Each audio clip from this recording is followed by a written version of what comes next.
नवरात्रा के बाद पहली प्रेस वार्ता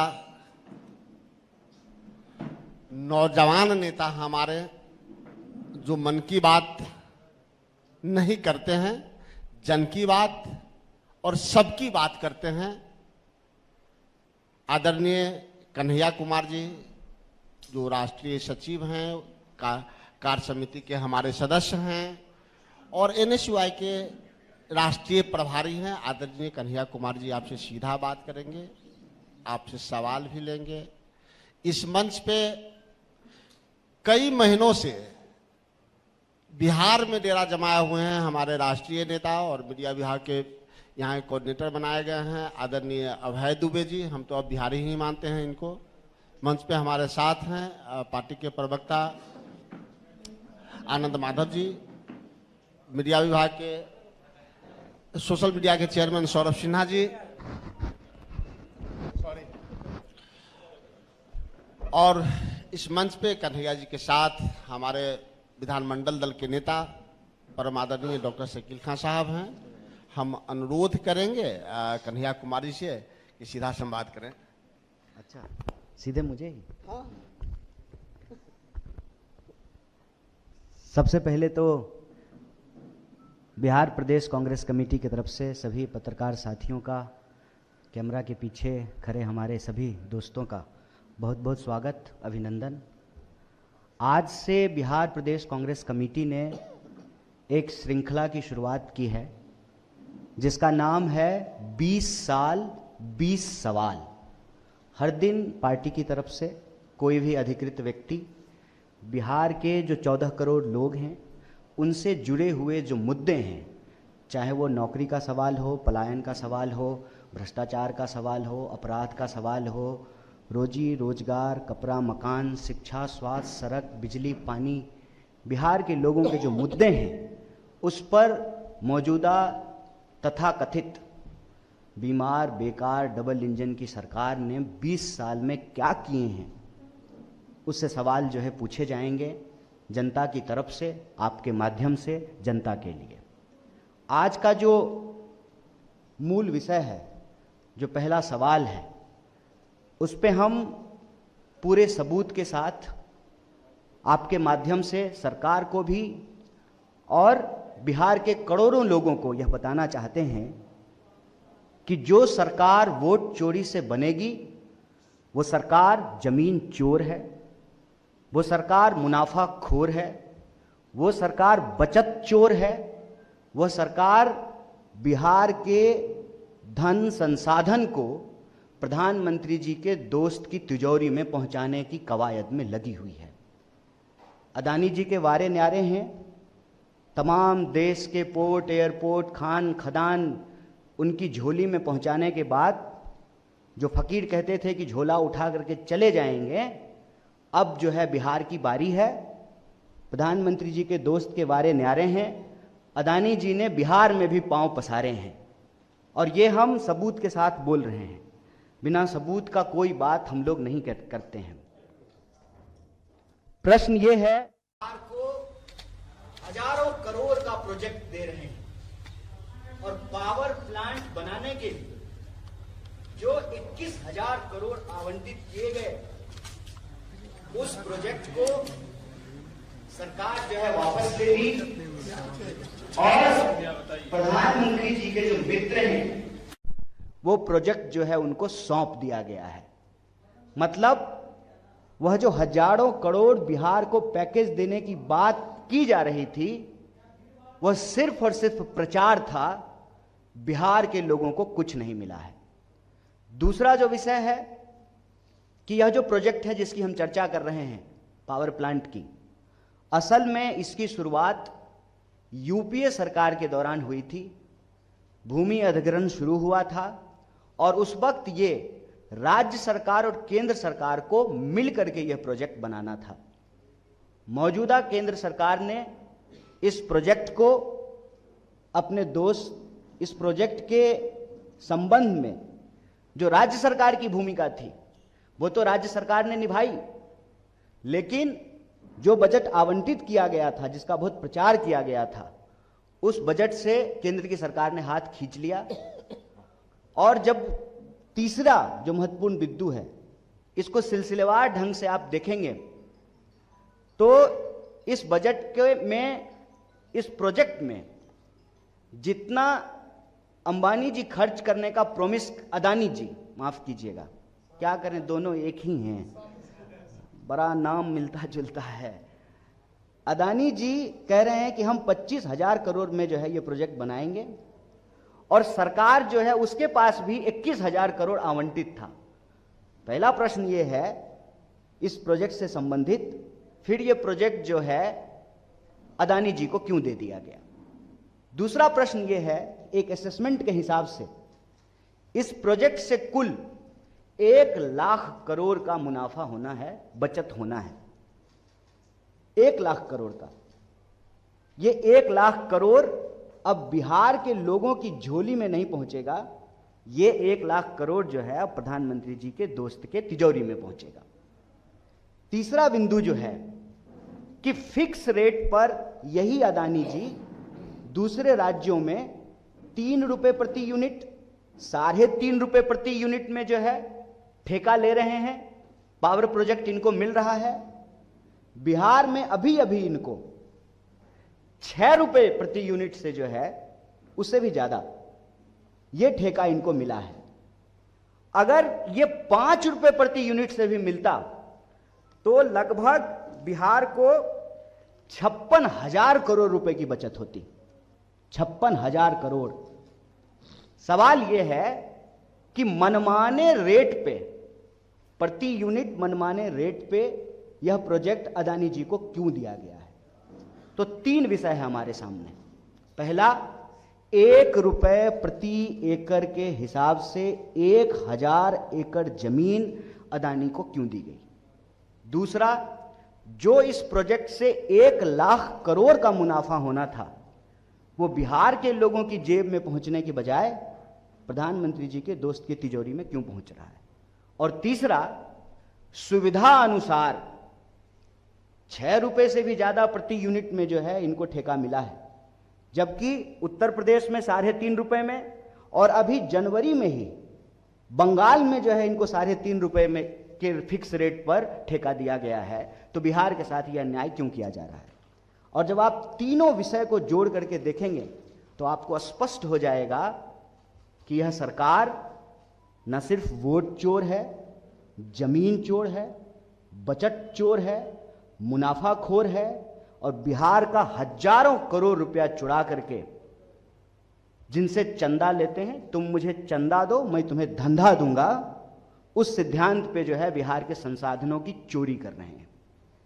इसी से विषय से जुड़ा हुआ एक बात और आपके प्रकाश में लाना चाहता हूं। हम क्यों कहते हैं कि वोट चोरी की सरकार जमीन चोर होती है। बिहार का बच्चा बच्चा, घर घर में लोग ये जानते हैं कि पिछले कई महीनों से, वरन कई सालों से यह हल्ला हो रहा था, सर्वे होगा, सर्वे होगा। हर कोई जिनके पास भी थोड़ी बहुत जमीन है, 1 कट्ठा 10 धूर, 2 कट्ठा 5 कट्ठा जमीन का कागज लेकर के ब्लॉक का चक्कर लगा रहे थे। घुसखोरी, संगठित घुसखोरी के उस चक्कर में फंस रहे थे, जमीन का कागज निकलवाने के लिए, नक्शा का फोटो स्टेट करवाने के लिए, रसीद कटवाने के लिए। असल इनको जमीन की सर्वे नहीं करनी है। जनता का जमीन जनता के पास नहीं रहने देनी है। यह सर्वे नहीं है, इनकी गिद्ध नजर बिहार की जमीनों पर है। सर्वे के माध्यम से यह पता किया जाए कि कहां कहां गैर मजरूआ जमीन है, और लठैत की तरह, अपने दोस्तों की लठैत की तरह सरकार जो है, जिनके पास भी कागज में थोड़ी बहुत गड़बड़ी हो, मोटेशन नहीं हुआ हो, बाबा 3 भाई थे, दादा 3 भाई थे, तो तीसरा का हिस्सा कहां है, बहन की शादी हो गई, कोई विधवा है, समय पर रसीद नहीं कटा है, उन जमीनों को कब्जा करके शासन प्रशासन जो हमारे टैक्स के पैसे से चलती है, उसका डंडा इस्तेमाल करके उन जमीनों को अपने दोस्तों को सौंपने की ये पूरी मुहिम चलाई जा रही है। हम मांग रहे हैं नौकरी, और हमारे ही माँ बाप के पैसे के टैक्स के पैसे से सरकार जो चलती है, जो पुलिस प्रशासन को दंडा मिलता है, जो वेतन मिलता है, जो भत्ता मिलता है, वही नौकरी मांग रहे विद्यार्थियों के कंधे पे, उनकी पीठ पे जो है चलाई जाती है। यह पूरा का पूरा जो भ्रष्टाचार है, इस भ्रष्टाचार को हम लोग उजागर कर रहे हैं। हमारे समय में भी, कांग्रेस के समय में भी ठेके दिए जाते थे, पावर प्रोजेक्ट बनाया जाता था, MOU साइन होता था, लेकिन यह निष्पक्ष प्रतियोगिता नहीं है। बाकी सारे जो प्रतिभागी हैं, जो टेंडर और लोग भी भर सकते थे, उनका हाथ पांव बांध करके इस तरह की व्यवस्था की जा रही है कि यह टेंडर एक ही व्यक्ति को मिले। अदानी नाम केवलम। हम दो हमारे दोस्त, एक जो है अमित शाह के पिताजी नहीं, माफ कीजिए, जय शाह के पिताजी, और दूसरे जो है जय शाह के चाचा जी। तो दो ये हुए, हम दो और इनके दो, पूरे देश की संपत्ति जो है इनको ये हैंड ओवर कर देना चाहते हैं। तो यह भ्रष्टाचार आपके माध्यम से, यह जो निष्पक्ष प्रतियोगिता नहीं है, जिसका सीधा नुकसान बिहार के लोगों को हो रहा है। 1000 एकड़ जमीन 1 रुपए में। भूमि अधिग्रहण का कानून कहता है कि जो जमीन अधिग्रहित की गई जिस प्रोजेक्ट के लिए, उस प्रोजेक्ट पे अगर वही प्रोजेक्ट नहीं बनेगा तो वो जमीन अपने आप किसानों के पास चली जाएगी। किसानों को वो जमीन नहीं मिली, पुराने रेट पे जमीन अधिग्रहित किया गया। देखिए कितना मजेदार है, किसान को पुराने रेट पे मुआवजा देकर के जमीन अधिग्रहित किए और दोस्त को नए रेट पे, मनमाने रेट पे जो है उनको जमीन हैंडओवर कर दी गई। किसान को जमीन मिलेगा पुराने रेट पे और अदानी जी को प्रति यूनिट फिक्स रेट मिलेगा नए दर पे। जनवरी में जो MOU हो रहा है दूसरे राज्यों में तो 3.5 रुपए प्रति यूनिट, और बिहार में 6.5 रुपए प्रति यूनिट। 1 रुपया भी अगर कम पे, 5 रुपया पे भी होता तो 56,000 करोड़ का बचत होता बिहार का। तो सवाल यह है कि 1 रुपए में 1000 प्रति एकड़ जमीन क्यों दी गई? जो 1 लाख करोड़ का बचत है बिहार का, उसको दोस्त की तिजोरी में पहुंचाने का प्रबंध क्यों किया गया? और फिक्स रेट पर, मनमाने रेट पर जो ये MOU साइन हुआ है या जो प्रोजेक्ट साइन हुआ है, उसमें जो 1 रुपया भी कम होता तो 56,000 करोड़ रुपए का बचत होता। तो ये बचत की चपत यह सरकार क्यों लगा रही है, ये पक्ष हम आपके सामने रख रहे हैं और इस दावे को दोहरा रहे हैं कि वोट चोरी से बनी सरकार जमीन चोर है, मुनाफा खोर है, बचत चोर है। बहुत बहुत शुक्रिया, बहुत धन्यवाद।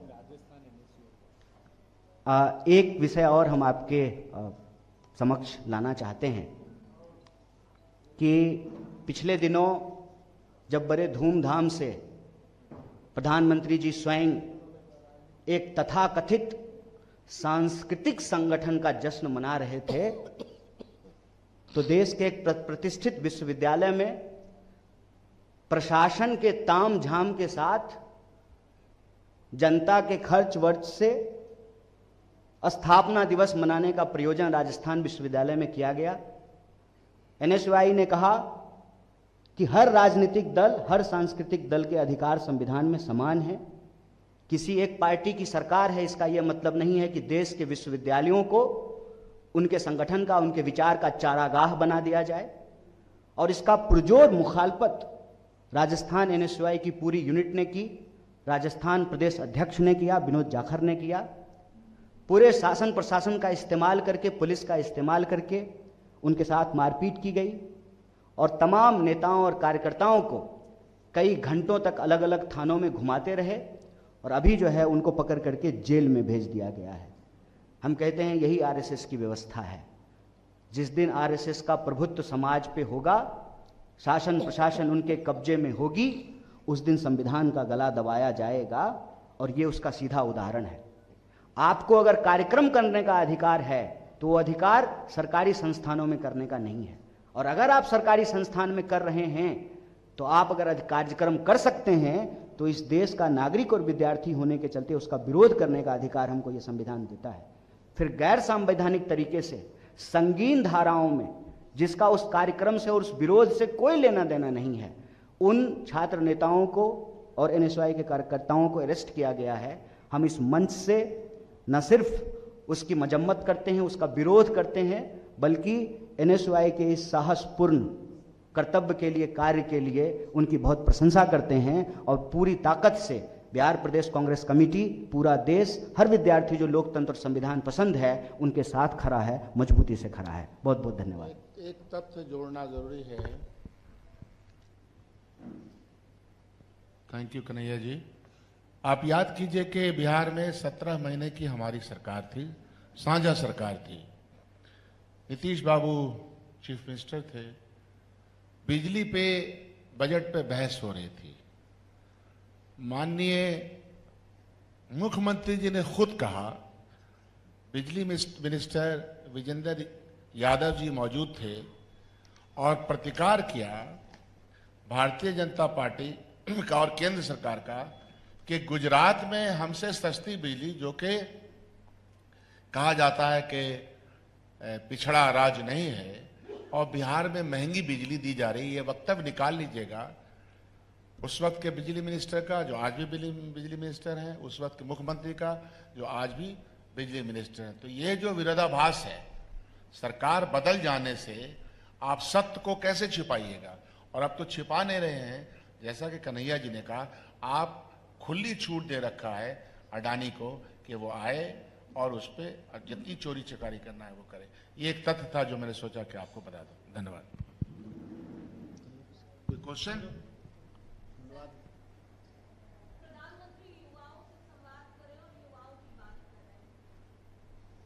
नहीं, प्रधानमंत्री तो कुछ भी कर सकते हैं, क्योंकि एक तो प्रधानमंत्री को आप लोग साधारण मनुष्य मत समझिए। नॉन बायोलॉजिकल अवतारी ईश्वर के अवतार हैं, तो उनके बारे में साधारण बात मत किया कीजिए। लेकिन प्रधानमंत्री से ये पूछा जाए कि युवा संवाद कर रहे हैं, अच्छी बात है, युवाओं को रोजगार भी मिलेगा कि खाली भतीजा को ही रोजगार मिलेगा, कि बिहार के युवाओं को भी रोजगार मिलेगा?